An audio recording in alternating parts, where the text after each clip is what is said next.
High বন্ধুরা, একটা ছোট্ট ভিডিও বানাচ্ছি আপনাদের জন্য, যেটা এখন খুবই ভাইরাল ট্রেন্ডিং ভিডিও।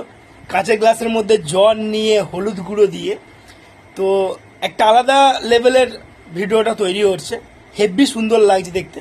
তো সেই ভিডিওটা তুলে ধরছি আপনাদের সাথে। চলুন আমি তৈরি করছি, দেখা যাক কেমন লাগে। যদি ভালো লাগে সবাই একটু সাপোর্ট করবেন। ফাইনালি বন্ধুরা, আমি কাঁচের গ্লাসে জল নিয়ে নিয়েছি, এটাতে আছে হলুদ গুঁড়ো।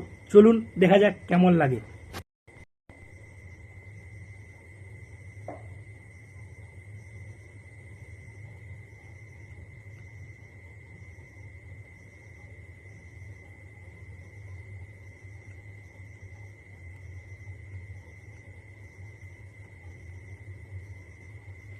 অসাধারণ, দারুণ লাগছে।